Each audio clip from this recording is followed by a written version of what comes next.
¿Qué harías si los seres que más amas en este mundo empezaran a comportarse como si algo los hubiera poseído? No estoy hablando de una película. No estoy hablando de algo que leí en internet a la medianoche para asustarme sola. Estoy hablando de algo que me pasó a mí, Remedios Esperanza Vargas Montiel, en mis propias tierras, en el rancho donde he vivido más de 30 años de mi vida, en el lugar que conozco como la palma de mi mano, donde sé dónde cruje cada tabla, donde ladra el eco cuando hay tormenta y donde se mete el viento cuando viene del norte. Sé lo que están pensando, que es el calor, que es la edad, que una mujer sola en el campo empieza a ver cosas que no existen. Lo pensé yo también, al principio. Me lo dije a mí misma varias veces durante esa semana mientras me tomaba el café en el corredor y miraba a mis perros con los ojos entrecerrados, buscando una explicación lógica para lo que estaba viendo. Pero no había explicación lógica. Lo que estaba pasando era real, y lo que encontré al final de todo eso, en la oscuridad de ese rancho que yo creía conocer mejor que a nadie, me cambió para siempre. Me llamo Remedios. Tengo 62 años, 100 hectáreas de tierra seca, un pozo viejo que a veces da agua y a veces no, y 2 perros que son lo único que me queda de todo lo que alguna vez llamé familia. Se llaman Canela y Bravo. Antes de esa semana, nunca me habían dado miedo. Antes, para entender lo que pasó, primero tienes que entender quién soy yo y cómo llegué a ser la mujer que soy. Nací en este municipio. Crecí en la casa de adobe de mis abuelos, a 4 kilómetros del rancho donde vivo ahora. Mi padre era campesino. Mi madre bordaba manteles para vender en la ciudad. Y yo aprendí desde chica que la tierra no te da nada que no le hayas dado primero, con sangre, sudor y terquedad. Eso me lo enseñó mi papá sin palabras, solo con el ejemplo de verlo levantarse antes del amanecer todos los días de su vida sin quejarse jamás. Me casé con Aurelio Gutiérrez a los 22 años. Él era de otro municipio, hijo de rancheros también, con las mismas manos callosas y el mismo orgullo silencioso. Compramos este rancho juntos con un préstamo que tardamos 10 años en pagar. Tuvimos 3 hijos, Fernanda, Rodrigo y la pequeña Valentina. Los 3 crecieron aquí, entre el polvo del potrero y el olor a leña de la cocina, y los 3 se fueron en cuanto pudieron. No los culpo. La vida del campo es dura y los jóvenes de hoy quieren otras cosas. Los entiendo, aunque a veces el silencio que dejaron sea difícil de cargar. Aurelio murió hace 7 años de un infarto. Fue un martes por la tarde, mientras revisaba la cerca del potrero norte. Lo encontré yo misma cuando no llegó a cenar. Estaba recostado sobre la tierra, con la cara al cielo, como si se hubiera echado a descansar un momento. Ese fue el día en que aprendí que la soledad de verdad no se parece a la de las canciones. No es bonita ni poética.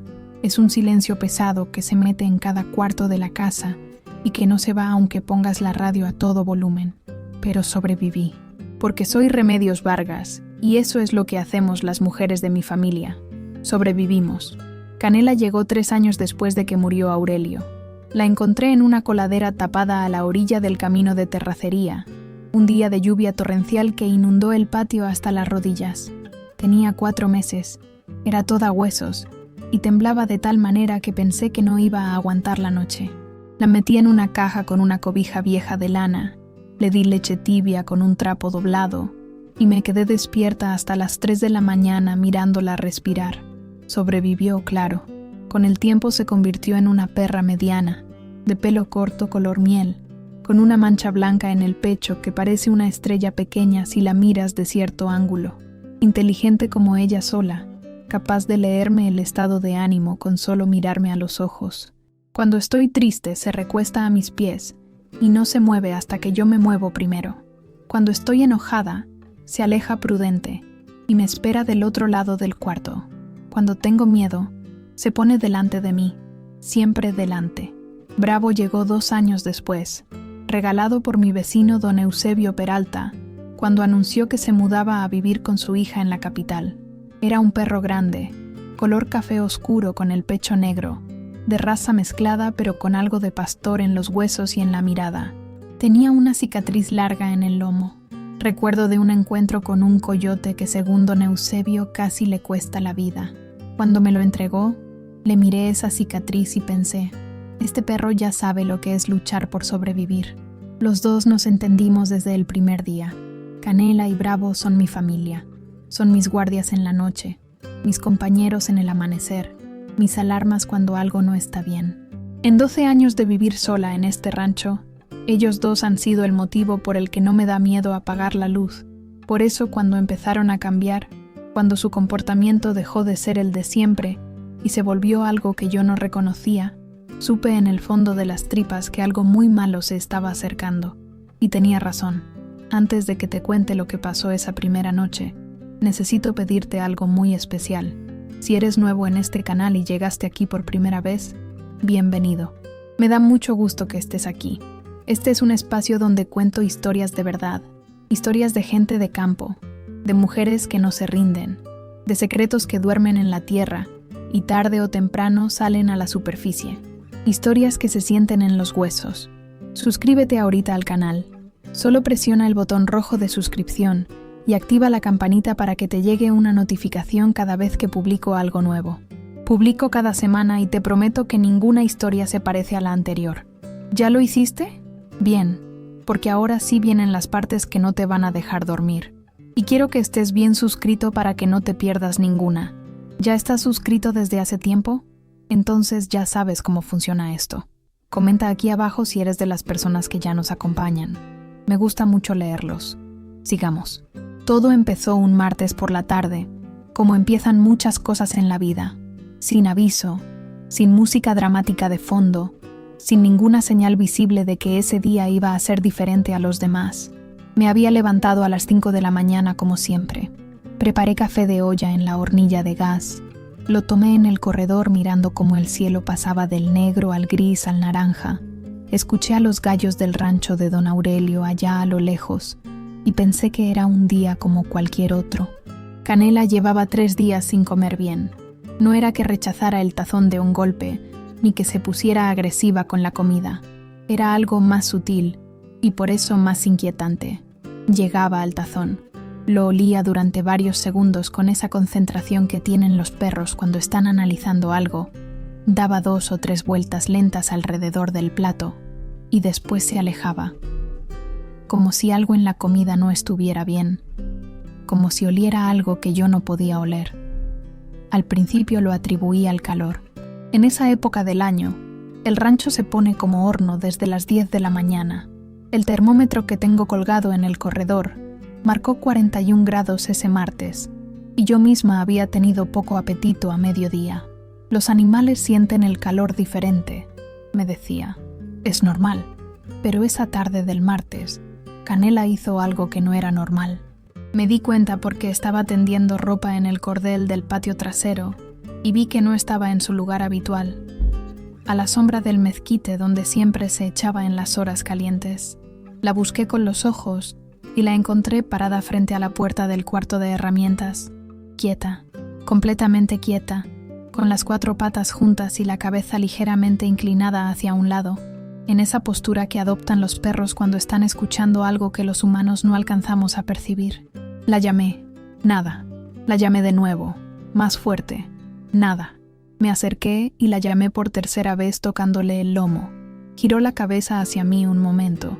Me miró con esos ojos color miel que yo conocía tan bien, y luego volvió a fijar la vista en esa puerta de madera vieja como si yo no existiera.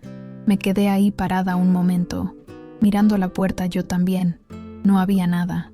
Una puerta de madera desgastada con una tranca de hierro, la misma de siempre. Sin ruido detrás, sin movimiento, sin nada visible que justificara esa atención. Dejé a Canela ahí y seguí con mis cosas, pero la inquietud ya se había instalado, pequeña y silenciosa, en algún lugar entre el pecho y el estómago.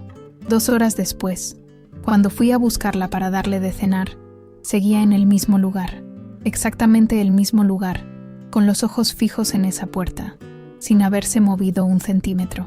Bravo, que normalmente la seguía a todos lados como si fuera su sombra, Estaba en la otra esquina del patio, acostado con las orejas bajas y el hocico entre las patas, sin dormir, con los ojos abiertos, pero sin acercarse a ella, como si algo entre ellos dos y esa puerta hubiera construido un muro invisible. Esa noche no pude dormir. Me quedé escuchando los sonidos del rancho en la oscuridad, esos sonidos que después de años ya no escuchas porque se vuelven parte del silencio. El chirrido de la veleta en el techo del granero, el murmullo del viento entre las ramas del huizache, el sonido lejano de algún animal en el cerro. Todo normal, todo igual que siempre. Y sin embargo, algo no estaba bien. A la mañana siguiente, con la segunda taza de café en la mano y los nervios todavía inquietos de la noche anterior, llamé a Fernanda. Mi hija mayor vive en Monterrey desde hace 8 años. Trabaja en una empresa de contabilidad, tiene un departamento propio, una vida organizada y moderna que yo admiro aunque no acabe de entender del todo. Es inteligente, práctica, resolutiva. Cuando tiene un problema lo analiza y lo resuelve. Me salió así desde chica. Siempre fue la más parecida a mí en el carácter, aunque ella nunca lo admitiría. Le conté lo de Canela, le describí el comportamiento, la falta de apetito, las horas parada frente a la puerta del cuarto de herramientas, la postura de Bravo en la otra esquina. Lo escuchó con atención. «Mamá, probablemente es alguna infección de oído, o el calor le afectó. Llévala al veterinario del pueblo». «¿Cuándo fue la última vez que la llevaste?» «El año pasado, para las vacunas». «Pues ya es tiempo. Llévala y que la revisen bien. Bravo también. Tenía razón y yo lo sabía. Dije que iba a ir, pero antes de colgar, algo me hizo hacer una pregunta que llevaba rondándome en la cabeza desde que vi la tranca del cuarto de herramientas la tarde anterior.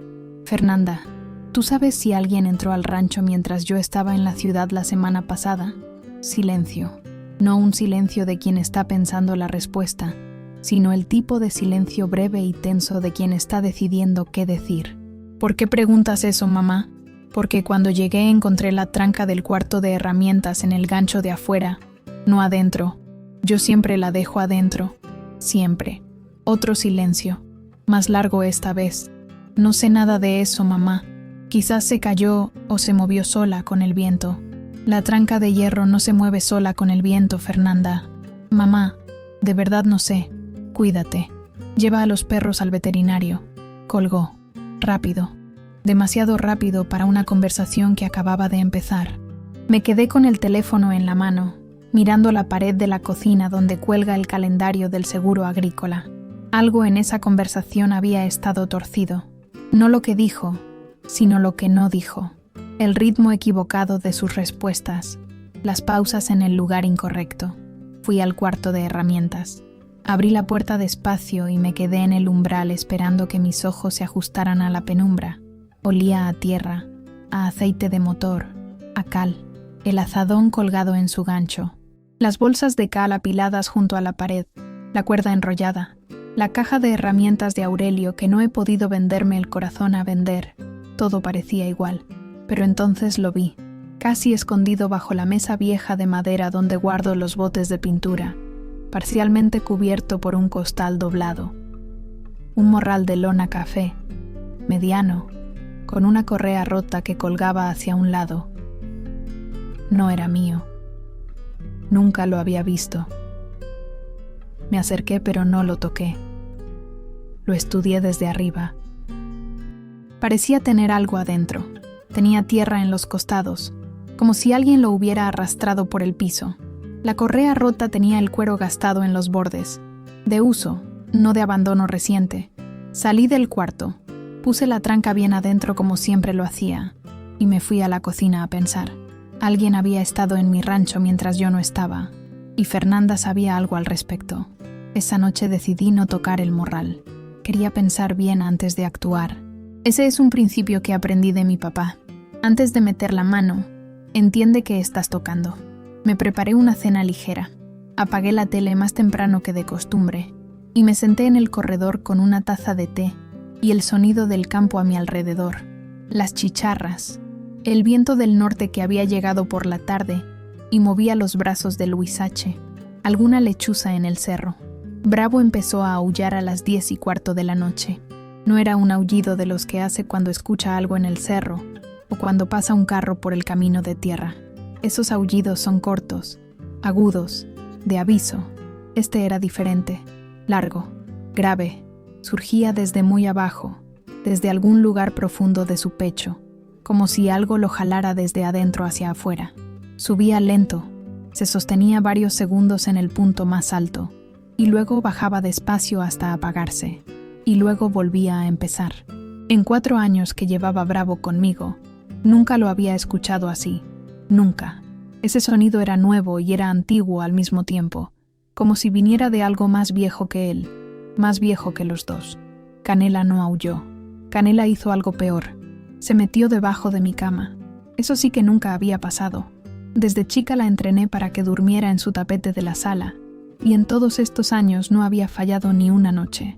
Pero esa noche Canela empujó la puerta de mi cuarto que yo había dejado entreabierta, caminó hasta la cama, y se metió debajo con todo y cuerpo, apretándose contra la pared.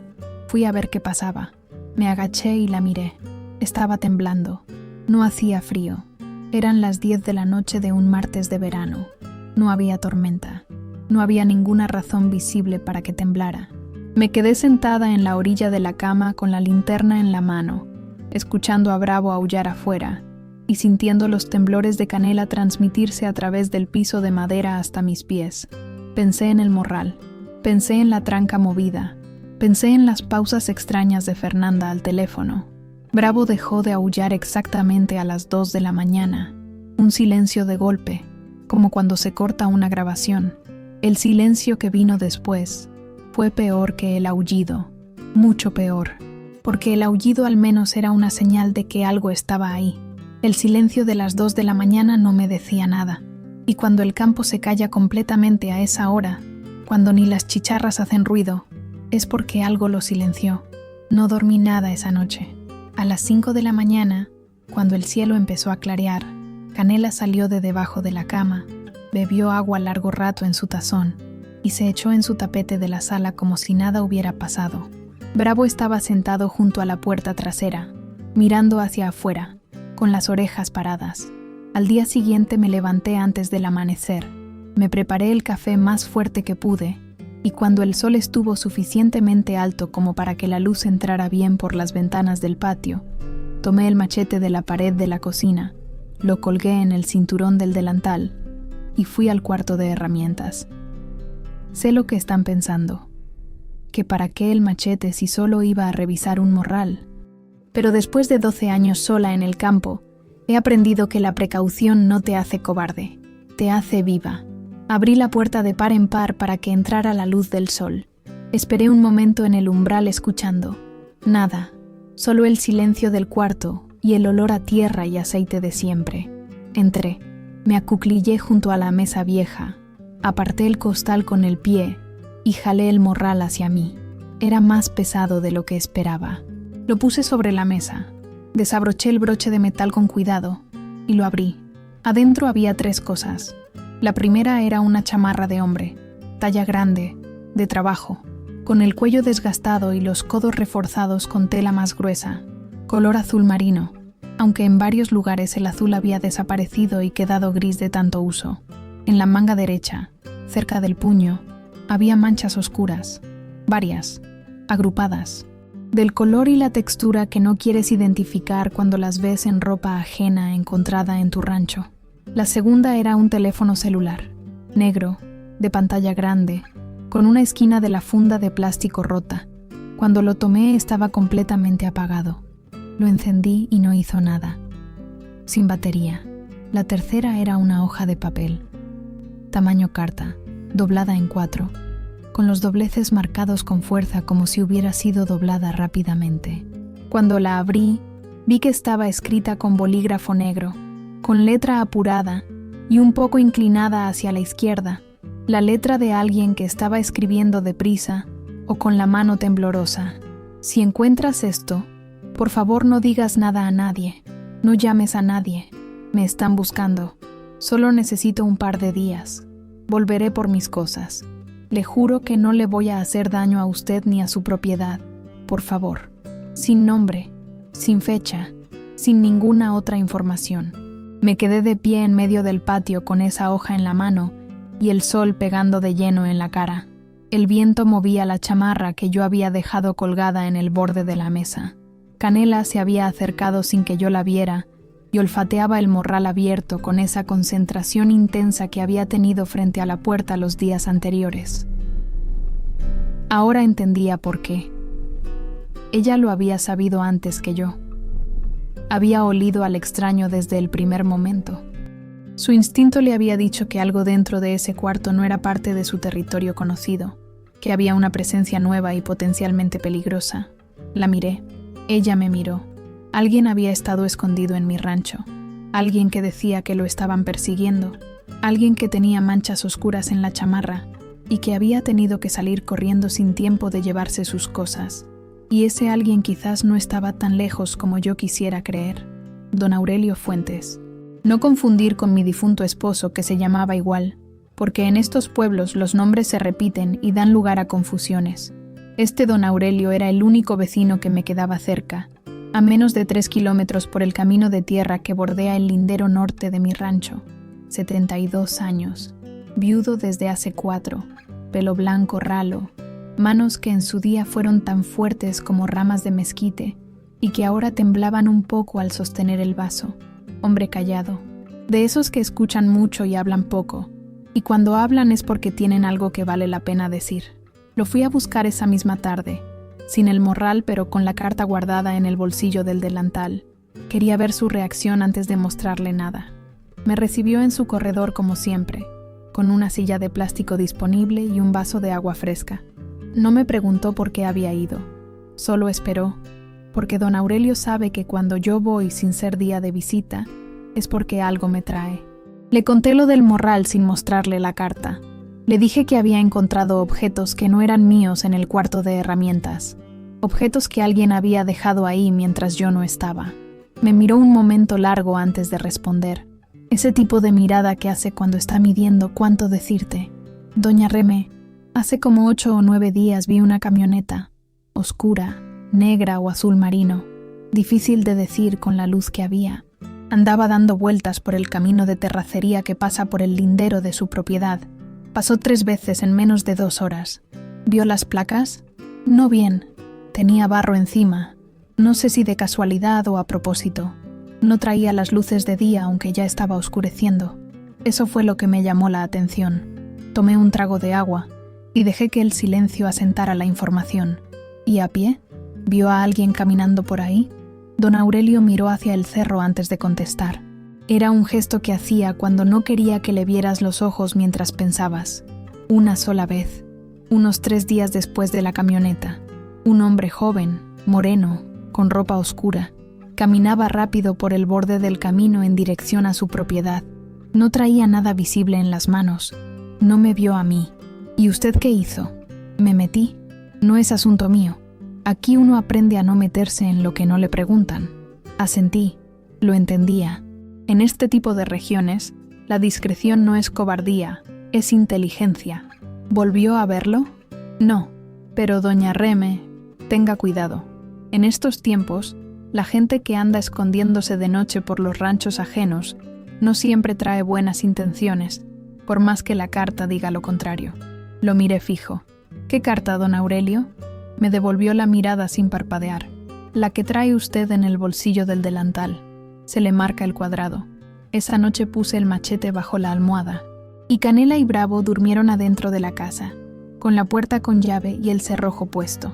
El teléfono del rancho sonó a las 10:08 de la noche del jueves. Yo estaba en la cocina lavando los trastes del día cuando lo escuché. El teléfono fijo, el de línea. El que tengo en la mesita del pasillo porque en el campo la señal del celular viene y va, y no es de fiar para cosas importantes. Ese teléfono suena pocas veces a esas horas. Mis hijos me llaman en la tarde. Los vecinos no llaman de noche. Cuando ese teléfono suena pasadas las 9, generalmente es una emergencia o un número equivocado. Lo dejé sonar. 1 vez, 2 veces, 3 veces. Sequé las manos en el trapo de cocina. Fui al pasillo y contesté. «Bueno, doña Reme», era una voz joven. de hombre, quizás 20 y tantos años. Hablaba bajo, casi en susurros, con el aliento entrecortado de quien acaba de correr o de quien lleva horas con el miedo atravesado en la garganta. ¿Quién habla? Soy el dueño del morral, el que está en su cuarto de herramientas. Me recargué en la pared del pasillo. Canela estaba a mis pies y miraba el teléfono como si pudiera ver al que hablaba del otro lado. ¿Cómo consiguió este número? Lo busqué. Lo siento mucho. Sé que no tengo derecho de llamarle así, pero necesito pedirle un favor muy grande. Habla. Necesito que no diga nada a nadie. No llame a la policía. No le cuente a sus vecinos. No hable con nadie del pueblo. Solo por unos días más. Tengo que volver por mis cosas y necesito saber que el morral sigue ahí. ¿Quién te está buscando? Silencio breve. Gente que no quiere que yo hable. Gente que tiene mucho que perder si yo hablo. ¿Eres de la región? Sí, pero no puedo decirle más por teléfono. Por favor, doña Reme, le juro por lo que más quiera que no le voy a hacer daño. Solo una noche más y me voy y no vuelvo a molestarla. Colgué. Puse el teléfono en su base y me quedé parada en el pasillo con las manos frías, escuchando el silencio del rancho. Llamé a Fernanda. 4 timbres.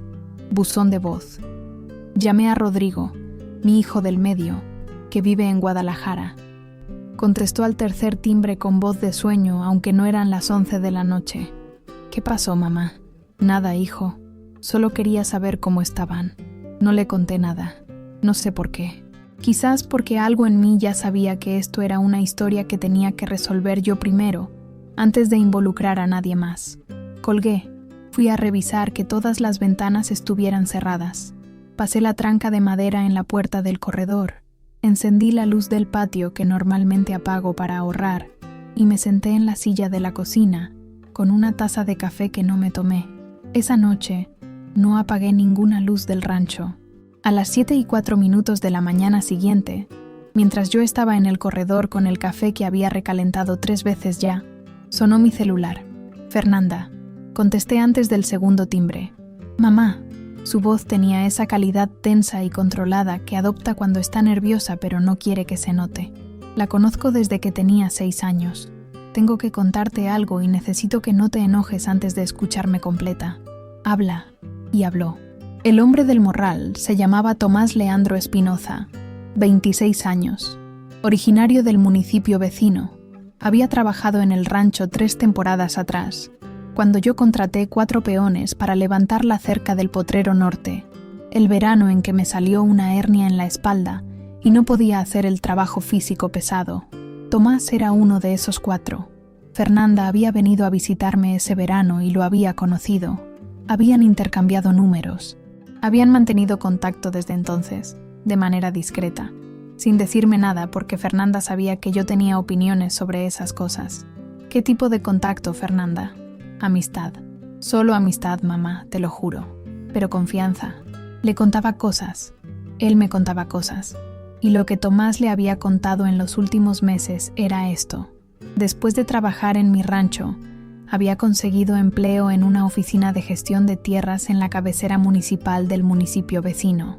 No era un puesto importante, solo trabajo de archivo y documentación, pero desde ahí había visto cosas. Documentos que no debía ver, transacciones que no cuadraban, nombres de personas que aparecían en papeles de compraventa de ejidos que él sabía que no habían sido vendidos voluntariamente. Había hablado con un abogado de oficio. El abogado le dijo que si tenía pruebas, podía hacer una denuncia formal ante la Fiscalía del Estado. Tomás copió lo que pudo. Archivos en el teléfono. 3 semanas después de presentar la denuncia, aparecieron en su casa 2 hombres que no conocía. No dijeron quiénes eran ni qué querían. Solo miraron alrededor, miraron a su mamá que estaba ahí, y se fueron. Esa noche Tomás llamó a Fernanda aterrado. Fernanda le dijo que el rancho de su mamá era seguro, que yo iba a estar en la ciudad esa semana y que podía esconderse en el cuarto de herramientas un par de noches mientras organizaba cómo llegar a la capital a entregarle los archivos al periodista, con quien ya había establecido contacto. Lo que Fernanda no supo hasta que yo llamé a Rodrigo esa noche y Rodrigo le avisó a ella era que yo había regresado al rancho un día antes de lo planeado. Tenía miedo de que te asustaras y lo corrieras o llamaras a la policía local, y esa gente tiene contactos ahí. Sé que me equivoqué, mamá. Sé que debí haberte dicho. Cerré los ojos un momento. Fernanda, ¿esa gente que lo busca sabe en qué municipio está? Silencio. Puede ser que sí. Tomás cree que lo siguieron hasta la región. Abrí los ojos. Miré el patio vacío y luminoso del rancho. ¿Cuándo fue la última vez que hablaste con él? Anoche, antes de que te llamara a ti. ¿Sabe dónde está exactamente? Solo sabe que está cerca del rancho. No tiene a dónde más ir. Colgué, me levanté de la silla y me puse a pensar en serio. Esa misma noche, a las 9:45, se fue la luz. No fue un corte normal. Los cortes normales vienen con aviso. La CFE manda mensajes cuando hay mantenimiento programado o se va con los truenos cuando hay tormenta. Esta noche no había ni nubes. El cielo estaba despejado con estrellas y la temperatura había bajado apenas a 27 grados. El corte fue de golpe, sin parpadeo previo, sin el zumbido que hace el sistema cuando está fallando. Un segundo había luz, y al siguiente no. Oscuridad total. En el campo, la oscuridad sin electricidad es de verdad. No es como en la ciudad donde siempre hay luz de la calle, de los vecinos, de los anuncios. Aquí, cuando se va la luz, el mundo desaparece. Solo quedan las estrellas y la luna, que esa noche estaba en cuarto menguante y no daba mucho. Me quedé quieta un segundo donde estaba, parada en la sala, esperando que volviera sola como a veces pasa. No volvió. Fui a la cocina de memoria. Abrí el cajón de la derecha del fregadero, saqué la linterna que siempre tengo ahí y la encendí. Luego busqué las velas y el encendedor que guardo en el mismo cajón. Prendí 3 velas y las distribuí por la cocina y la sala. Canela empezó a gruñir. No era un gruñido de alerta normal, era un gruñido bajo y constante, como un motor encendido, que no se interrumpía. Estaba parada frente a la ventana de la cocina que da al patio trasero. Las orejas paradas, el pelaje del lomo erizado en una línea desde el cuello hasta la cola. Apagué la linterna. La oscuridad volvió a caer. Me acerqué a la ventana pegada a la pared, de lado, para no ser visible desde afuera. Me asomé despacio. Al principio no vi nada. Solo el patio oscuro, el contorno del corral, las formas negras de los arbustos de bugambilia. Y entonces lo vi, al fondo del patio, junto al costado del corral de los chivos, donde la sombra era más densa, una silueta, un hombre, parado, inmóvil, con la cabeza vuelta hacia la casa. No era Tomás, era mucho más grande, más ancho de hombros, con la postura de alguien que no tiene prisa porque está seguro de que tiene el tiempo de su lado. Bravo estaba a mi lado, tan pegado a mí, que sentía el calor de su cuerpo en la pierna. No ladraba, no gruñía, solo miraba hacia afuera con una quietud que me heló la sangre, porque los perros que ladran ante el peligro están avisando, pero los que se quedan callados, completamente callados como Bravo en ese momento, es porque saben que el peligro es real y que el ruido los delataría. Tomé el machete que había dejado en la barra de la cocina, tomé el celular y me encerré en mi cuarto con los 2 perros y puse el seguro. Llamé a Fernanda en silencio, con el teléfono pegado a la oreja y la mano tapando el micrófono para ahogar la voz. Le dije que había un hombre en el patio, que apagara su número para que no me llamara, que esperara. Me senté en el piso entre la cama y la pared, con Canela a un lado y Bravo al otro, y esperé. 34 minutos después, escuché pasos en el patio de tierra, lentos, calmados, el sonido de alguien que camina sin miedo a ser escuchado, y entonces, afuera de mi ventana, en un susurro que apenas traspasó el vidrio: «Doña Reme, soy Tomás. Hay 2 hombres en su rancho. No prenda la luz. No salga todavía. Espéreme».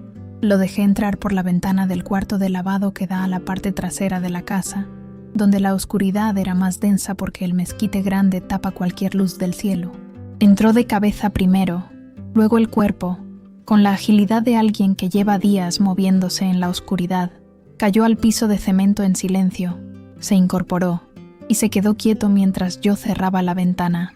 Era joven, más joven de lo que su voz sugería por teléfono, moreno, delgado hasta el punto en que la ropa le colgaba, con tierra seca pegada en la ropa y el cabello. Tenía una cortada diagonal en la frente, no grave pero sí reciente, con la costra apenas formada. Los ojos eran oscuros y tenían esa forma particular de moverse, rápido, hacia todos los ángulos del cuarto, que tienen las personas que llevan demasiado tiempo con miedo. Me miró y me dijo en voz baja: «Gracias, doña Reme, de verdad». Habla rápido y en voz baja. «¿Cuántos son?» «2. Los que vio en el patio y otro que está en el camino de entrada vigilando que nadie entre ni salga. Llegaron hace como 2 horas. Primero dieron una vuelta completa al rancho sin entrar. Estaban midiendo. ¿Cómo llegaron? Camioneta. La estacionaron en el camino de tierra que pasa a 1 kilómetro. Vinieron a pie. ¿Tienen armas?». Me miró a los ojos antes de contestar, no para medir la respuesta, sino para prepararme para ella. «Sí», respiré, una sola vez, profundo, como mi padre me enseñó cuando hay que pensar rápido. «¿Saben dónde estás exactamente?». «Sospechan que estoy en la propiedad. No saben dónde dentro. Si supieran ya habrían entrado. El morral tiene el teléfono con los archivos. Sin eso no tengo pruebas de nada». Me quedé un momento calculando. Tenía un rancho de 100 hectáreas que conocía cada metro de memoria. Tenía un muchacho con miedo, pero con las piernas enteras. Tenía un machete y tenía 2 perros que eran parte de mi tierra tanto como los árboles y la piedra. Y tenía algo más. La oscuridad era tan amiga mía como enemiga de ellos.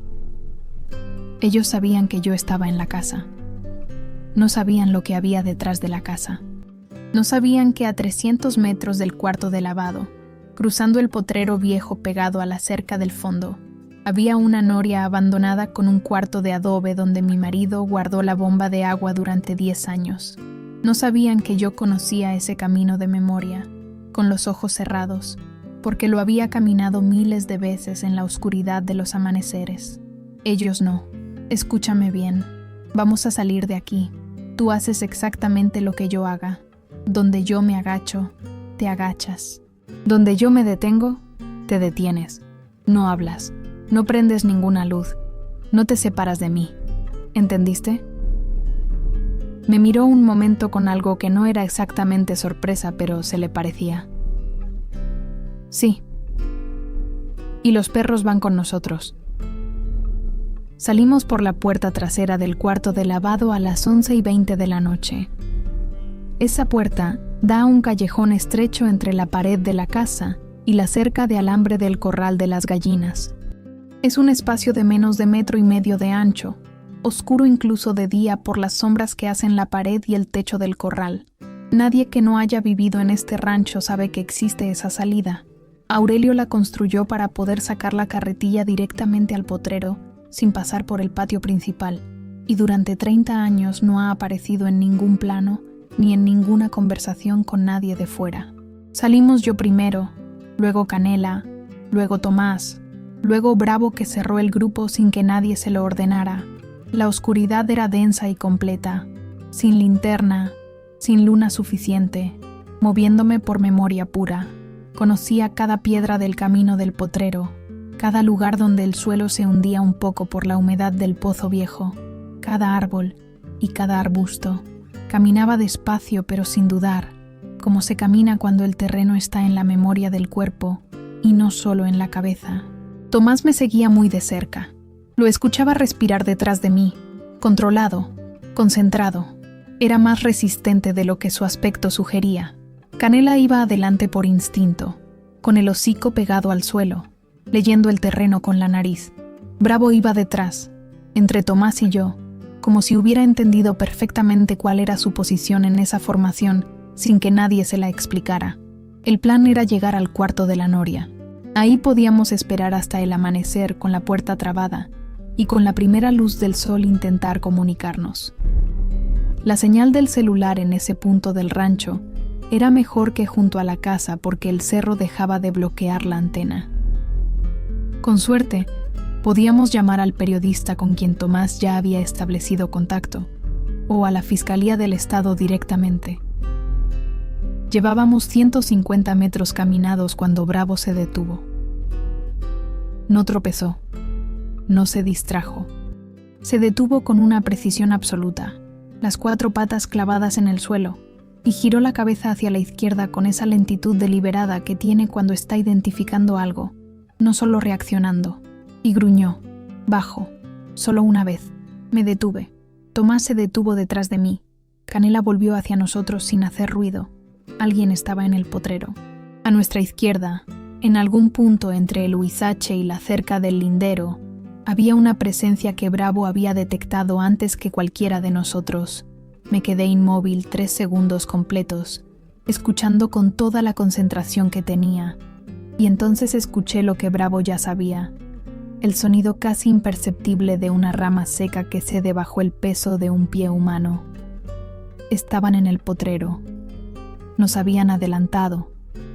Corrimos. No hubo decisión consciente. Cuando el cuerpo lleva 62 años respondiendo a emergencias, a veces actúa antes de que la cabeza dé la orden. Mis piernas se movieron, y Tomás se movió conmigo, y los perros se movieron con nosotros. Detrás de nosotros, escuché una voz que gritaba algo, las palabras aplastadas por el ruido de nuestros pasos en la tierra seca. Luego escuché pasos pesados y rápidos, el sonido de alguien que no conoce el terreno, pero tiene las piernas largas, y la determinación de quien tiene mucho en juego. Corrí hacia el cuarto de la noria con la ruta grabada en los pies más que en los ojos. El corazón me golpeaba el pecho con una fuerza que no recordaba desde hacía años. Las piernas me ardían, pero seguí. Fue entonces cuando me di cuenta de que Bravo ya no estaba detrás de mí. No lo llamé, no me detuve, porque en el fondo de mí sabía, con esa certeza que da a conocer a un ser durante años, que Bravo no se había quedado atrás por accidente. Escuché detrás de nosotros un tropiezo brusco, el golpe sordo de un cuerpo que cae sobre tierra dura, y un grito cortado. Y luego el ladrido de Bravo. No el ladrido de aviso que hace cuando hay intrusos. Otro tipo. El ladrido de quien está en medio de algo y no va a ceder. Llegamos al cuarto de la noria. La puerta de adobe con la tranca de hierro oxidada. La jalé. Entramos los dos con Canela, y la cerré empujando el hierro en su soporte con toda la fuerza de mis brazos. Adentro olía a tierra mojada y a tiempo detenido. La bomba de agua que Aurelio guardó ahí durante años ya no estaba. La había vendido hace 4.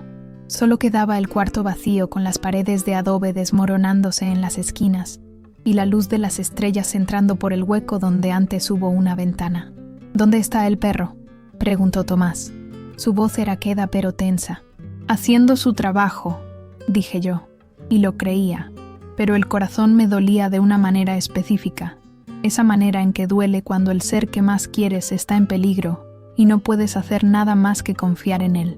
Canela se pegó a mi pierna. Sentí su respiración agitada contra mi pantorrilla. Esperamos en silencio. El tiempo dentro de ese cuarto oscuro tenía una consistencia diferente al tiempo normal. Cada minuto era largo y denso. Afuera, después de un rato que no supe medir, el silencio volvió, completo, sin voces, sin pasos, y entonces, 3 minutos después, un rascar de uñas en la puerta. Reconocí el sonido antes de abrir. Era el rascar específico de Bravo, 3 golpes cortos y uno largo, el mismo patrón que usaba cuando quería que le abriera la puerta de la casa. Quité la tranca.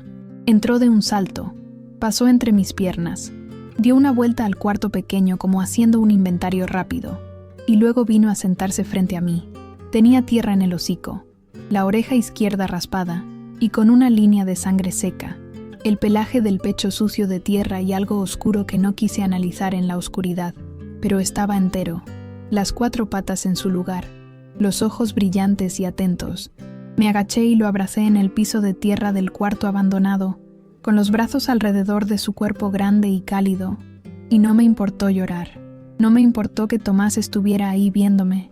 Después de todo lo que había pasado esa noche, las lágrimas eran lo más honesto que tenía. Canela metió el hocico entre los dos. Nos quedamos los 3 apretados en el piso frío, esperando que el cielo se decidiera a clarear. La primera luz del amanecer llegó por el hueco de la ventana, como siempre llega en el campo. Sin anuncio, sin gradación dramática. De repente el negro se vuelve gris y el gris empieza a tener textura. Tomás habló. Habló durante casi 20 minutos sin parar, con la voz baja y los ojos fijos en el hueco de la ventana, como si necesitara mirar hacia afuera para poder decir las cosas hacia adentro. Los hombres que lo buscaban trabajaban para un hombre que aquí no voy a nombrar, porque ese hombre todavía tiene gente en la región, y los nombres atraen problemas. Lo llamaré solo el señor G, hombre de unos 55 años, con ranchos y terrenos en varios municipios, con un nombre limpio en los registros públicos, y un historial complicado en los registros que no son públicos. Lo que Tomás había descubierto trabajando en la oficina de gestión de tierras no era solo corrupción administrativa, era un esquema sistemático y deliberado de despojo de tierras ejidales que llevaba operando más de una década. El señor G, a través de prestanombres y documentos notariados con firmas falsificadas, había ido adquiriendo parcelas de ejidos que legalmente no podían venderse, en transacciones que en el papel parecían voluntarias, pero que en la realidad habían sido el resultado de presión, amenazas y, en al menos 2 casos documentados, violencia física contra los titulares de los derechos agrarios. Las familias afectadas, en su mayoría gente mayor sin acceso a asesoría legal, habían firmado papeles sin entender lo que firmaban o habían sido intimidadas para que no presentaran denuncias. Tomás había copiado 87 archivos, escrituras, contratos, correos electrónicos internos, registros de pagos a funcionarios, todo en el teléfono del morral. ¿Ese teléfono sigue en el cuarto de herramientas?, le pregunté. Sí. No me dio tiempo de sacarlo antes de que llegaran. ¿Y tiene batería suficiente para encenderse? Traigo un cable de carga en el morral. Si tiene una clavija, hay una en el cuarto de la bomba vieja. La instaló mi esposo. Lo miré. ¿El periodista con quien tienes contacto es de la capital? Del periódico regional y también de un portal nacional. Lleva meses investigando al señor G por otro caso. Yo solo tenía que llegar con él con los archivos. ¿Tiene su número memorizado? Sí. Mi celular tenía poca batería, pero suficiente. La señal en ese punto del rancho, como yo sabía, era de 2 rayas. Suficiente para una llamada si era corta. Le di el teléfono a Tomás. Marcó el número de memoria. Esperó 2 timbres. Una voz de hombre contestó al otro lado. Soy Tomás. Tengo los archivos y estoy a salvo. Necesito que vengas hoy. No escuché la respuesta, pero vi en la cara de Tomás el primer rastro de algo que no había visto desde que entró por esa ventana. Alivio. 2 horas después, cuando el sol ya estaba alto y los pájaros hacían su escándalo habitual en el Huizache, marcamos a la Fiscalía del Estado con el número de una unidad especial que el periodista nos proporcionó. A las 10:30 de la mañana, llegó una camioneta blanca con logotipo de la Fiscalía por el camino principal del rancho.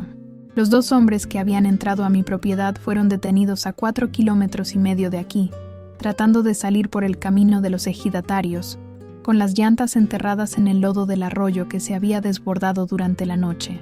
No opusieron resistencia. La Fiscalía ya tenía sus nombres. Me pasé el día siguiente en una especie de calma que no era exactamente paz, pero se le parecía. El tipo de calma que viene después de que la tormenta pasa y uno camina por el rancho mirando los daños con los ojos todavía un poco abiertos de más. Limpié el cuarto de herramientas de arriba a abajo. Saqué el morral y lo dejé afuera para que los agentes que vinieron en la mañana lo tomaran como evidencia. Lavé el piso de cemento, reorganicé las herramientas y al final me quedé parada en la puerta mirando el cuarto vacío, preguntándome cuántas otras cosas habían pasado en ese rancho sin que yo me enterara. Fernanda llegó a las 4 de la tarde manejando desde Monterrey. 8 horas de carretera para llegar con los ojos rojos y la culpa pegada en la cara como un letrero. Bajó del carro y antes de que yo pudiera decir nada, se me echó encima llorando. No la regañé. No era el momento. Y además, en el fondo, yo sabía que lo que había hecho, aunque equivocado en los medios, venía de un buen lugar. Había intentado ayudar a alguien que lo necesitaba. El error fue no confiar en mí, en que yo podía manejar la situación, en que no era necesario protegerme de la información. Eso sí se lo dije. Más tarde, cuando ya estábamos en la cocina con café, y ella ya había dejado de llorar. Lo que más me dolió no fue el peligro, Fernanda. Me he cuidado sola en este rancho por 12 años. Lo que más me dolió fue que pensaste que no podía saber. Ella me miró y asintió sin decir nada. Eso fue suficiente. Tomás se fue con los agentes esa mañana para rendir su declaración ante la fiscalía. Antes de subir a la camioneta, se detuvo y se dio vuelta hacia mí. Estaba limpio. Le habían curado la frente. Traía una camisa prestada de la gente más joven que le quedaba grande. Doña Reme, ¿cómo le voy a pagar todo lo que hizo? Lo miré. No me debes nada, mijo. Cualquier persona con corazón habría hecho lo mismo. Cuando la camioneta de la fiscalía desapareció por el camino de tierra y el polvo que levantó se fue disipando contra el cielo azul del mediodía, me quedé sola en el corredor. Solo yo y mis 2 perros, y el silencio del rancho que empezaba, poco a poco, a volver a ser el silencio de siempre. Esa noche preparé carne asada, 1 kilogramo de arrachera que tenía guardada en el congelador para ocasiones especiales. La asé en las brasas del fogón del patio, con chile de árbol y limón, como le gustaba a Aurelio, y les puse a Canela y a Bravo un plato cada uno, bien servido, sin remordimiento. Se lo habían ganado mucho más que yo. Pasaron 3 semanas. El caso salió en los periódicos, primero en el portal regional donde trabajaba el periodista, luego en varios medios nacionales que recogieron la nota. No fue una noticia de primera plana, porque estas cosas nunca lo son cuando pasan en el campo y afectan a familias sin nombre conocido. Pero fue noticia. Fue suficiente. El señor G fue detenido a los 4 días de la denuncia formal. Sus abogados consiguieron una fianza alta, pero el proceso seguía abierto y los 87 archivos del teléfono de Tomás estaban en manos de la Fiscalía del Estado y del periodista, quien los publicó en parte en una investigación de 3 entregas que generó más ruido que cualquier nota individual. Los 2 ejidos afectados iniciaron procesos legales para recuperar sus tierras. El abogado que llevaba el caso tenía confianza moderada pero real de que al menos una parte de los terrenos podría recuperarse. Tomás se fue a vivir temporalmente a la capital. Estaba en un programa de protección a testigos. Su mamá también se fue con él. Me lo contó Fernanda en uno de sus mensajes de audio que me manda ahora con más frecuencia que antes, como si la noche en el rancho le hubiera recordado que la distancia no es una excusa para el silencio. Nadie me mencionó a mí en las noticias, y así lo quise. Le pedí específicamente al periodista que mi nombre no apareciera en ningún lado. Aquí en el municipio ya se sabe algo. Como siempre se sabe todo aunque nadie hable directamente, pero nadie me ha preguntado de frente, y yo no he dado explicaciones. No hice nada heroico. Eso lo quiero dejar claro. Defendí mi rancho, mi tierra, y a alguien que estaba en peligro dentro de mis límites. Eso es lo que cualquier persona decente habría hecho. Quizás no todos lo habrían hecho. Tienes razón si lo piensas. Pero debería hacerlo cualquier persona decente. Y yo soy una persona decente. Eso sí lo tengo claro después de 62 años. Canela volvió a comer bien desde el primer día después de que todo terminó. Como si su cuerpo hubiera estado esperando que la amenaza se fuera para volver a confiar en el olor de su comida. La primera mañana que limpió el tazón completo, me quedé mirándola con algo que no supe si era alivio o emoción, o las 2 cosas juntas. Bravo tiene una nueva cicatriz, esta vez en la oreja izquierda, una línea rosada que el pelaje negro no acaba de cubrir del todo. La toco a veces cuando estamos sentados en el corredor al atardecer y el sol pinta el cerro de naranja y las sombras se hacen largas sobre el potrero. Pienso en lo que pasó, en la noche en el cuarto de la noria, en el sonido de sus patas raspando la puerta, en el peso de su cuerpo cuando lo abracé en el piso. Hay amores que no necesitan palabras porque las palabras son demasiado pequeñas para lo que quieren decir. Hay lealtad que no se explica, ni se enseña, ni se compra. Hay seres en este mundo que eligen quedarse contigo no porque no puedan irse, sino porque no quieren. Eso es lo que son Canela y Bravo para mí. Eso es lo que son mis dos amores. Y a veces, cuando el rancho está tranquilo y el silencio es el de siempre, y no el silencio de antes de la tormenta, me siento en el corredor y los miro y pienso que a veces los perros son mucho más que guardianes. A veces son lo que te salva. Si esta historia te llegó al corazón, si en algún momento de estos 14 capítulos se te cerró un poco la garganta, o simplemente pensaste en alguien que quieres mucho, entonces ya sabes que este canal es para ti. Aquí cuento historias de gente de verdad, de mujeres que no se rinden, de animales que no fallan, de secretos que la tierra guarda y que tarde o temprano salen a la luz, de esa vida que pasa lejos de las ciudades, pero que tiene la misma profundidad, el mismo dolor, la misma belleza que cualquier historia que hayas escuchado en tu vida. Si todavía no te has suscrito, este es el momento. Presiona el botón rojo, activa la campanita. No te cuesta nada y a mí me ayuda muchísimo a poder seguir creando contenido cada semana. Y si ya llevas tiempo con nosotros, cuéntame en los comentarios, ¿cuál fue el momento de esta historia que más te impactó? Me encanta leer lo que piensan. Comparte esta historia con alguien que creas que la necesita escuchar hoy. A veces una historia en el momento correcto cambia algo por dentro, que es difícil de explicar, pero que se siente. Gracias por quedarte hasta el final. De verdad, gracias. Nos vemos en la próxima historia. Hay amores que no ladran, no hablan, no piden nada, solo se quedan. Y a veces, eso es lo único que salva. Doña Reme.